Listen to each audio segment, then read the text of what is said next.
Welcome to Quackalope. Thank you for being here. Today we are painting Galactus. I'm here with Shoshie from Shoshie's Minis. Yep. And don't worry, he's not done yet. No. You're going to want to see the ending. So this is the only and last time you're going to see me. I'm running off camera to film the documentary. Shoshie, you want to introduce yourself and take control of the audience? I'm Shoshie Bauer, and I am the creator of Shoshie's Minis. I've been painting and teaching miniature painting for the last 8 years or so, and we are going to paint this Galactus. It's going to look amazing, and I hope that you will watch. One of the big challenges that we had with the Galactus when we got him was that he was completely assembled and glued together. We had to fix that by pulling him apart with our screwdriver and a box cutter. And even a hammer, we even used that. The reason why we needed to take him off is because the base is right behind him and it is so close to him that there's no way we'd be able to reach his back or the other side of the model, the base. So in order to get all the pieces and have him completely fully painted, taking him apart was the best option, but he could be painted together, it just wouldn't look nearly as good. Before we get into painting Galactus... Did you just say Galacticus? Don't worry about it. I'm focused on making an amazing model. One of the things that I do is I do my research to find out if I need to make up my own color palette or if I can use something that's already out there. The great thing about Galactus is that there are tons of images of him on the internet and that I can directly take ideas from Marvel itself and just run with that. For me as a painter, I like not having to make up a color palette from scratch. It makes it just so much faster, and we actually don't have a lot of time to paint him. So once I've done my research, one of the things that I've learned from doing the different research is that he has several different little glowing areas on his armor. We've got this spot right here. We've got 2 spots on his head. Well, maybe just one on this model. But that's why we look, because we are able to find out what the spot. I think there's one here. And of course his eyes are going to glow, and there's maybe this spot right here as well. Any of these types of things that I can find to make the model look like the images that I found on the internet so far. The most challenging aspect to this base is that we do not have a great reference, at least not one that I've found in the 5 minutes of searching on the internet. Somebody will probably know that this is like the Galactus engine or something like that. I wasn't able to find anything. So I'm going to have to use my creative license as an artist and just imagine what this will look like in color. And also, because so much of it is metal, we could go ahead and make this entirely one color of metal, but that will be boring. So I'm kind of imagining this sphere as copper. I'm imagining this as either like a bronze or a silver, and maybe this will be like a dark cold metal, you know, like a steel. One other thing I'm noticing is that we've got these different cables, and I think like looking up a Doc Ock reference for something like that would probably help, because I think they're very similar material. They'll look cool like that. We've got little cables down here. We might make a few of these pipes red. We don't want to draw a lot of attention to the base, so I'm not going to probably do that and do a lot of detail.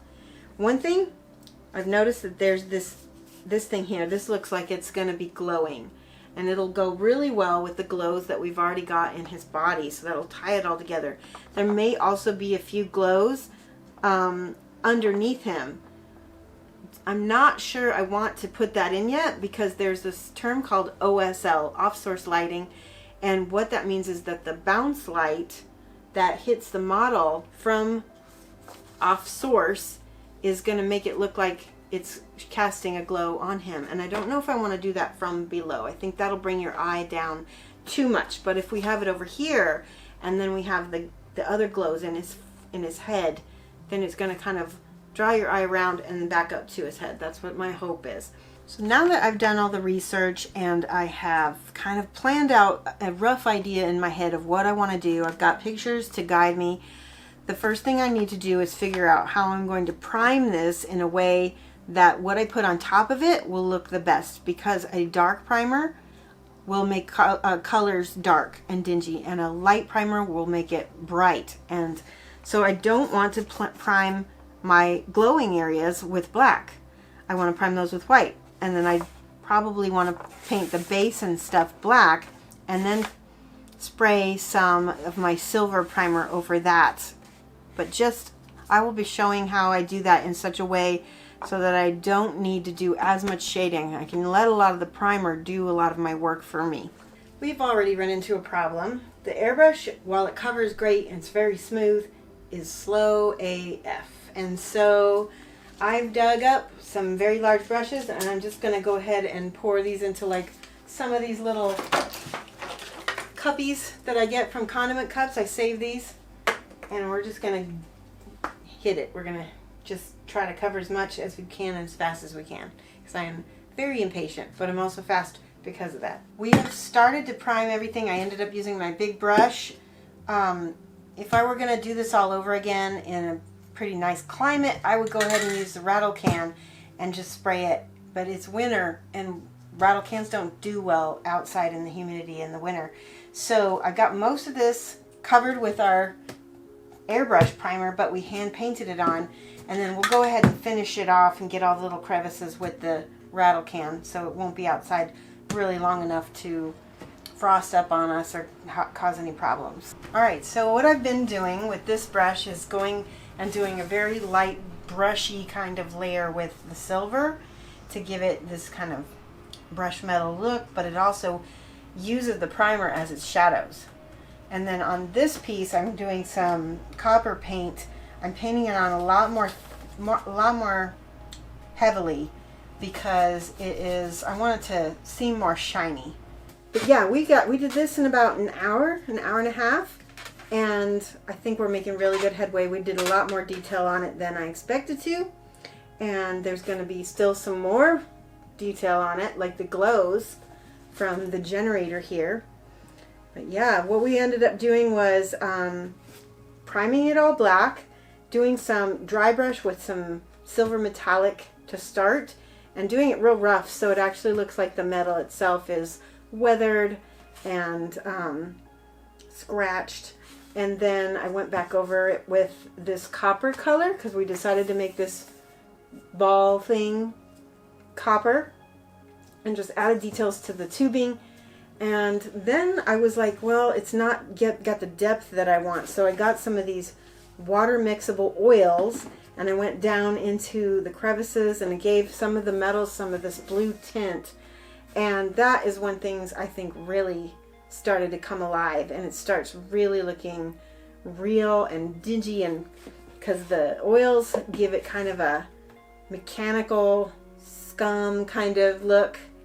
And so yeah, that's where we're at, and we're making huge headway really fast. Hey, if you're enjoying this video of us painting a gargantuan Galactus, you should really swing over to Shoshie's site. There's going to be a link at the top of this video description. She's just released her first model ever as a professional in this space. She's been mini painting for years, and now Wishing for a Soul is going to be available. This is an art profile that explores the idea of beauty and emotion in male specimens, specifically from a female gaze. So follow that link, place an order, and let's get back to the big guy, because I know why you're here. So what is next on our agenda is I will be airbrushing white over the spots that I've already got base coated with white, so we can get that to look really smooth and slick. And then I'll be putting some like hot turquoise color in there, so it'll look like it's kind of a neon. And because of the white base behind it, it will really kind of pop out. And I think it's really, really close to being done. I think that the neon's the next spot. Then with this guy, I think we're going to go to the store. We're going to get some flat black automotive primer, because we ran out of our spray can primer. We're going to prime him. I'm also going to get some kind of color of rattle can paint that is about this color. So right now what we're doing is we are taking epoxy sculpt, which is a two-part epoxy putty that you mix together in equal parts. And what that will do is it will cure, and it is like rock solid when it finally cures. And this is gonna hold these two cracks together where I've got the super glue. It's just gonna reinforce it and make it so that it's even stronger than it was. So the next step is we are going to take this out to the garage because it's so cold out. I'm hoping that the garage will be warm enough that we won't have our primer freeze up on it. We're gonna use a rattle can, and I'm gonna prime him entirely black before we get into any of the painting. And then I will mask off parts of it that I don't want to be purple, and then we'll go ahead and spray the purple down from above so that we get all our black shadows underneath. Started the priming with this just regular Krylon Color Max paint and primer. It's a paint and a primer, so that's great because we've got our shadows painted at the same time as we primed it. And I'm just kind of rotating it. It's shiny right now. It's supposed to dry matte black. And then once that dries some more, I can kind of flip it. I don't want any drips or any fingerprints on him, so I'm kind of having to stop and wait, and then we'll flip him and let him dry again. We'll just do this in, you know, several coats. We're going to use Silly Putty because it won't pull the paint off my model. It also won't really stick to the model permanently, and I can kind of mask right up to the edge of his sleeve here, and then I'll put this Saran or cling and seal is what this one is. So I'm just going around the Silly Putty. I'm kind of making a barrier so that when I press this onto it, it sticks to the Silly Putty. Okay, we are ready to spray on our next color, which is this purple color that is his main armor color underneath this blue that is going to be here. So we've got the hand and the face, all the important things covered up that we don't want to spray purple. And we're going to spray from direction, so that way we're using the black to shade itself. Basically, when we spray from a certain direction, it will look really natural and it'll look really cool. We'll have to do a lot less work this way. So we had our first snafu with the paint. These this rattle can, when you first get it, you have to take out this black, oh, now it's stuck, this black safety ring. And apparently when I did that, the little plastic piece that connects to this nozzle broke off. Maybe I was pressing too hard, I'm not sure. But either way, paint started bubbling out, and you can see on the back of his head where we got some splatter. So we're gonna go get another can of paint, but you can see already how awesome this is looking. Look and see how the direction that we painted the purple, it's naturally shaded by the black that's already there. Same thing goes with everything else. It's looking awesome. Now we're gonna head back to the studio. I've got all the purple painted on. We've got black underneath us, which was the original primer, right? So that's creating depth and volume in the shadows. And the next step we're going to do is take the legs, and I'm going to start laying down the blue base coats for that. And if that all looks good, then we're going to start working on Galactus himself. I put a base of white down. I probably need to go back and add some more white. But now I'm using thinned turquoise to glaze over the white, and the white kind of, the luminosity of the white goes shines through the layer of turquoise, and because of the way the airbrush diffuses and sprays, it will end up looking like a glow. So that's my goal, is I want it to look like we've got kind of a turquoise glow coming from these lights. Alright, so now I'm at a stage where I'm trying to get my turquoise very saturated and really dark, and so that when I put the white on top to make it look like it's glow, we have that contrast of that dark and that light, and it will make it really like look electric. So we're in a spot right now where we're kind of getting into shading and details and things that I'm having to make artistic choices on the spot, and make, you know, one of the things you have to do as an artist is pick a direction and go with it, you know, because if you, I mean, there's so many different things I could be doing, and if I let myself go down every little thought pattern, then I'll never finish him. So, for instance, right now we're going ahead and we're making these like tubes chrome because they'll really tie into the base, and I also think it'll just make him feel more real, not like a big plastic doll. So it's adding some realism. So I'm also, because he's so large, I'm getting overwhelmed by all of the details. And so one of the things I tell my students is to pick an area, you know, work it to the level that you want it to be, and then move on to another area and do just sections. All right, so now this, I decided I was going to work on the legs before I worked on the torso, because that way, if I mess it up, it's not going to be as noticeable, and it's less material to have to work with. And as you can see, I got all of my lights, my darks, and everything, and you can see how much more developed the the legs are compared to the torso. And so I really need to like do a lot more to the torso to get them, as the legs look awesome to me. And so that is where I'm in the process of getting these to look as good as this. Eventually we're gonna have to put it all together, and it needs to look like it all painted at one time. Otherwise I'm gonna be repainting everything again. Well, so I still haven't gotten things highlighted up to where these lights are, but I might not want to do that anyway, because we're gonna have some spots here, some spotlights of where his little, you know, glow is gonna be, and that's gonna draw your whole eye up anyway. And that's what I want. I want you to look at his face. I went back and I looked at my legs, and I was like, gosh, those knees look amazing, and they really pop, and what is it that's different? And what I figured out was I basically highlighted the blue directly over the black, and that is why there's such a huge contrast. And I was like, okay, so I started doing that. I started adding my kind of a black shadow in here, and it's already popping out. And I think I'll go back over some of this blue, and because it's kind of chalky, because this is not, and I'll go back over that and do a thin glaze of the blue so that kind of pops out some more again.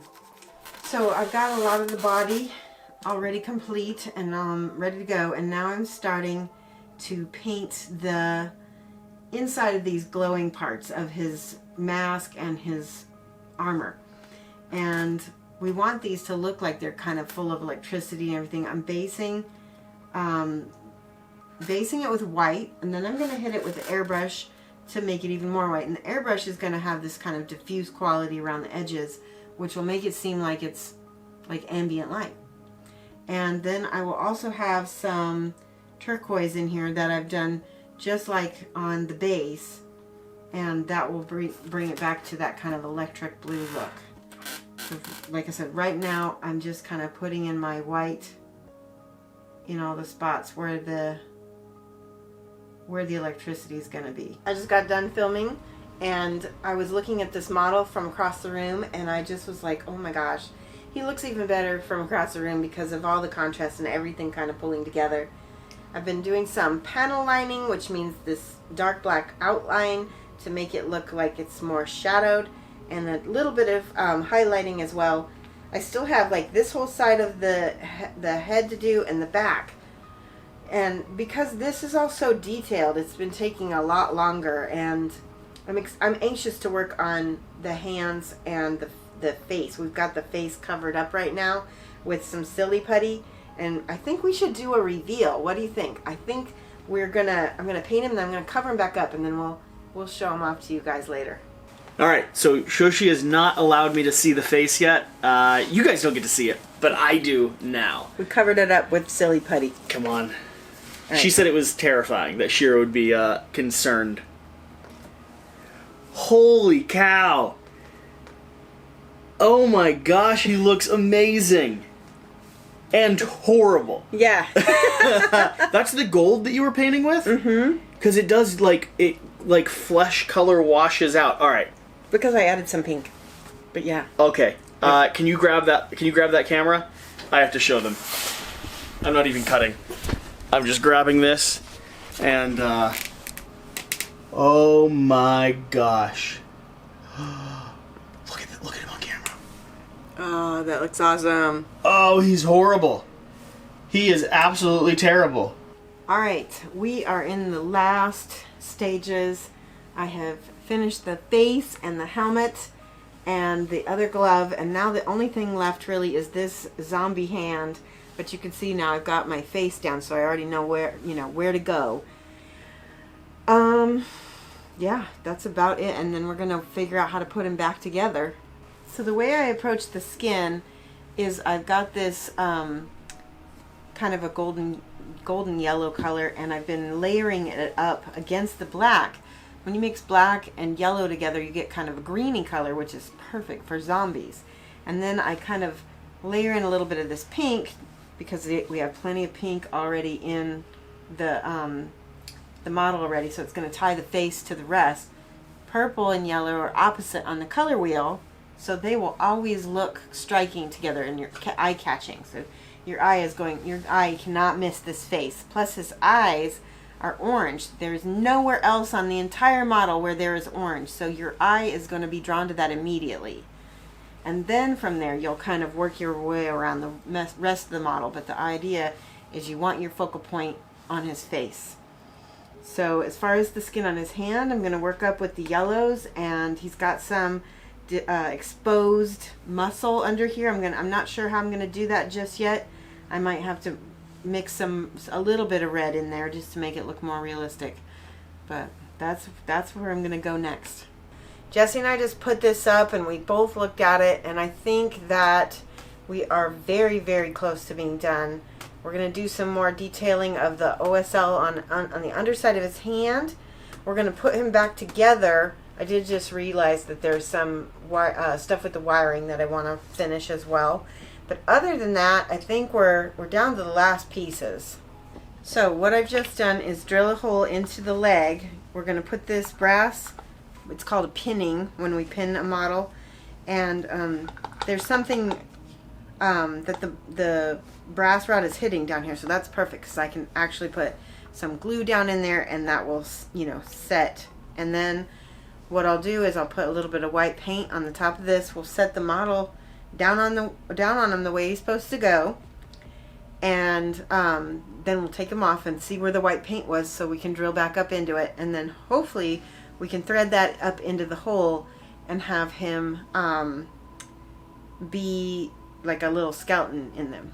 So like most projects, nothing quite goes as planned. We're in the process of trying to rejoin the body and the legs together, and the problem is that there's like a thin layer of plastic that originally connected the body to the legs, and yeah, things have broken off and gotten flimsy on us. So we're now trying to figure out exactly where to glue things so they actually stay. So there is like a little seam on the inside that we think this can like rest on, and we're gonna try to super glue that. And then I've got some industrial strength power tack that I'm hoping that we can kind of almost use as like a caulk to seal in the rest, so it'll glue it up into the body. We are ready to glue him in. That's really all that's left, and then we're going to do a little bit of spray paint. I'm going to freak out Jesse. Just to keep this glow. Just a little bit. All right. Shall we go ahead and... Yeah, very carefully. Remember, don't pick him up by the waist. Yeah. Foot comes off. Foot comes off. Okay. Hand comes off, and we've got 3 places where we need to add in glue. Careful not to drip as you go over the areas. So super glue in there. Yep. And this contact point at the top.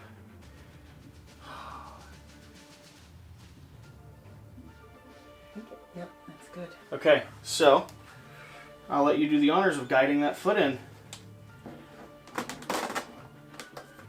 Okay. And the hand. Now we just let him cure. Holy cow! Ah! you're going to spray paint him? We're going to spray paint him. Don't do that. Should we do it on camera? No, don't spray paint him. You don't? I'm terrified.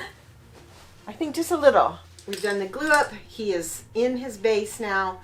I want to do a little bit of OSL on the side of his leg from those beams, those generator things. I've got fine, super clear surface primer.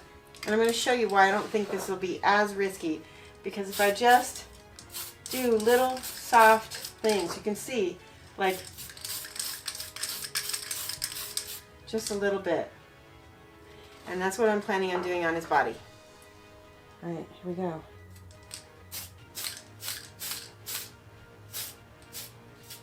Okay, I think that is it. And then I'm going to go ahead and hit the airbrush with just a little bit of turquoise. Actually, I kind of really like that. Look at that, see? Get just a little bit of turquoise on that, and then sweet spot. Oh my gosh, we did it. He's done. He's amazing. He's magnificent. He's magnificent. Yep, we got everything. We got the little glow going. We got some more bounce highlights. He's done. He's all good. What do you think? What's the experience been like? It's been frantic and frenetic and just exhilarating. And I think that what we talked about earlier is that there was like a synergy between us that I think really works. And I definitely would do this again, 100%. 10 out of 10. So, Shoshie, I think you've earned the right to tell people how to support you and find what you do. So, if you've watched to this point, stick with us for another 30 seconds. Shosh, the floor is yours. Tell them how to find out more about you. You can go to shoshiesminutes.com and you can see my link trees there. All my socials are there. You can follow me on Facebook and Instagram, Twitter, YouTube, and TikTok. And that commercial that we put at the very beginning of this, the model that she just released, if you're watching this past the 48-hour mark where that model's no longer currently available, thank you. We're doing a collection. And so she's actually releasing a series, so keep an eye on her page, keep an eye on what she's working on. There's more to come. And as the last final thing, I think if you've made it here, leave a quack down below and join with that comment what you'd like to see us do next. Yeah, that Are would be we great. meeting up for the Gambler's Chest? Is it going to be the next time she gets something like the Titan B? Is it another giant CMON model or some small little collection of pinky-sized detail things? I don't know, but I'd love an excuse to do another video. Me too. Awesome. Any final thoughts? I don't know. I'm just super happy about it. Time for a nap? Yeah.